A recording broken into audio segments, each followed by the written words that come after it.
तिकडे जळगाव विधान परिषद निवडणुकीच्या पार्श्वभूमीवर महायुतीमधील बंडखोरीचा प्रश्न आता पूर्णपणे निघाल्याचा दावा भाजपचे नेते आणि मंत्री गिरीश महाजन यांनी केला आहे। जळगावमध्ये महायुतीचे उमेदवार नंदकिशोर महाजन यांचा विजयाचा मार्ग मोकळा झालाय। नाशिकमध्येही गोकुळ गीते यांची नाराजी दूर झाल्याचं त्यांनी म्हटलंय। तसंच नाशिकमध्ये नरेंद्र दराडे हेच महायुतीचे एकमेव उमेदवार असून त्यांना 100% मतं मिळतील असा दावाही महाजनांनी केला आहे। त्यांच्याशी बातचीत केली आहे आमचे प्रतिनिधी मंगेश जोशी यांनी।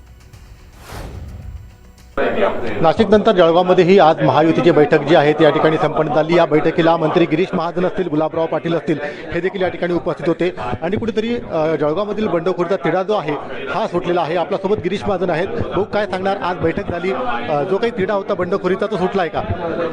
कुठेही बंडखोरी नाही। नाशिकला सुद्धा गोकुळ गीते होते, त्यांनी माघार घेतलेली आहे। परवाच काल रेश्मा काळे यांनी सुद्धा माननीय एकनाथजी शिंदे यांच्या गावी जाऊन तिथे जाहीर माघार घेतलेली आहे। माननीय शिंदे साहेबांनीच ते जाहीर केलं, उमेदवारांनी सुद्धा जाहीर केलेलं आहे। आता मी या ठिकाणी गुलाबभाऊ, आम्ही शिवसेनेचे सगळे आमदार, भाजपचे आमदार, आम्ही सगळे एकत्रित बैठक झाली।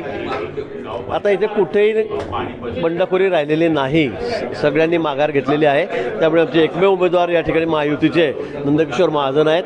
त्यांचा रस्ता आता साफ झालेला आहे खूप मोठ्या संख्येने, म्हणजे तसेही 620 पैकी जवळपास 550 550 मतं आमच्या तिन्ही पक्षांचे आणि मित्र पक्षांचे या ठिकाणी आहेत। त्यामुळे काही इथे अडचण नाहीच। नाशिकमध्ये गोकुळ गीतेंनी जरी निवडणुकीच्या रिंगणातून माघार घेतली असली तरी त्यांची नाराजी कायम असल्याचं बोललं जात आहे। अजिबात कुठे नाही। काल रात्रीची बैठक झाली, गणेश गीते स्वतः बैठकीमध्ये होते, आमदारांच्या पदाधिकाऱ्यांच्या, ते स्वतः प्रचाराला लागलेले आहेत, ते स्वतः लक्ष घालत आहेत। त्यामुळे कुणाचीही नाराजी नाही, कुणाचीच नाही। त्यामुळे तिथली निवडणूक एकतर्फी होते, दुसरा उमेदवारच नाही, दोनच होते, त्यातली एकाने माघार घेतलेली आहे गोकुळ गीतेंनी। त्यामुळे नरेंद्र दराडे हेच तिथे त्याकडे उमेदवार आहेत आणि सर्व मतं 100% त्यांना मिळतील। अखेरचा प्रश्न की संपूर्ण घडामोडी ज्या आहेत राजकीय घडामोडी बंडखोरींना थांबवण्याचं आवाहन अनेक काळ जो आहे यामध्ये गेला तर पाहायला मिळते। पण दुसरीकडे जे आहे राज्यात अनेक ठिकाणी पाणी टंचाईची भीषणताची वाढलेली आहे, एल निनोचं सावट पसरलेलं आहे। असं असताना मात्र जलसंपदा विभागाच्या वतीने काय आता उपाययोजना ज्या आहेत या संदर्भात केल्या जात आहेत? एल निनोचा प्रभाव यावर्षी मोठा आहे, म्हणजे 75 वर्षामध्ये 1950 नंतर 52 नंतर मला असं वाटतं की पहिल्यांदा एवढा मोठा प्रभाव एल निनोचा या ठिकाणी आहे। प्रशांत महासागरामध्ये त्या ठिकाणी त्याचा प्रभाव दिसून येतोय आणि त्यामुळे यावर्षी पाऊस कमी होईल ही वस्तुस्थिती आहे। त्यामुळे आम्ही सगळ्या ज्या आवश्यक गोष्टी आहेत त्या काय त्याला करण्यासारखं आहे ते सर्व आम्ही त्या ठिकाणी सूचना अधिकाऱ्यांना दिलेल्या आहेत। सर्व ज्या संबंधित विभाग आहेत त्यांना दिलेलं आहे। आपत्ती व्यवस्थापन विभाग माझंच असल्यामुळे माझी जबाबदारी या ठिकाणी या संदर्भात मोठी आहे।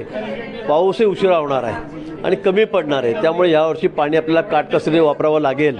सर्वात महत्त्वाचा आपल्याला हा विषय आहे। वेळी अवेळी पाऊस पडेल, वातावरण बदलेल, त्यामुळे सगळ्या गव्हर्नमेंटच्या यंत्रणा आहेत शासकीय, त्या सगळ्या अलर्ट मोडवर आहेत। सगळ्यांना आम्ही सूचना दिलेल्या आहेत।